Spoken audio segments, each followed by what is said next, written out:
liam nu ngai au din zo ruang lu ban lai nun na her liam vang lai parang chuai aliam pui zel shing vang lai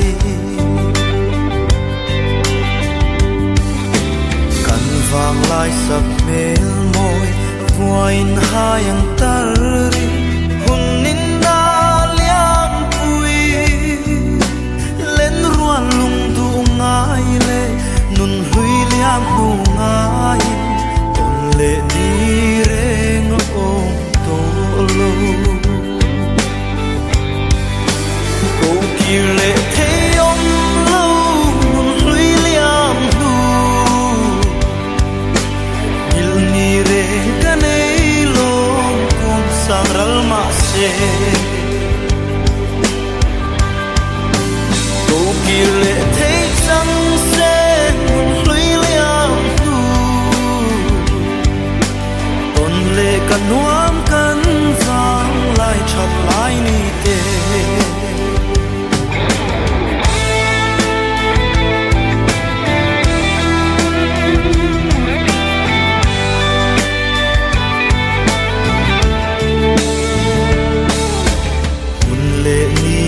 her liam fur le chalo her chua sig nheng moi ne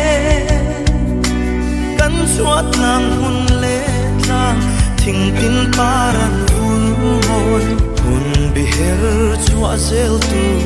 ani chung kim darang len lai min ngai tir him lai ni oi velin lung le lal pian hun na her chua sam tang paran ful moi khuan ruwa tin mualan liame ko ki le the yom lo hlui liam nu il ni re kanei lo kum sang ral ma se ko ki le thấy sang se hlui liam nu ton le kan nuam kan vang lai chat lai ni te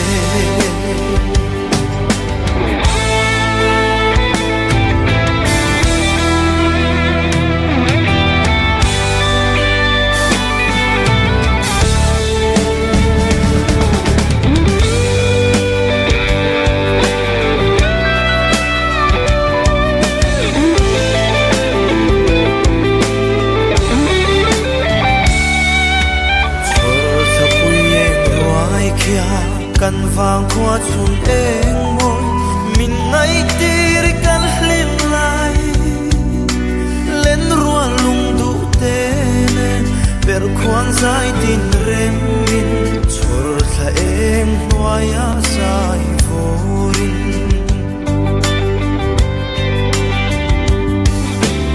len tu pui cham dur le chun ni sen sa noya ram chuan re phang se leng ha kan man lai te lung ti leng man lai an chang ta ko ki le the yom lo hlui liam nu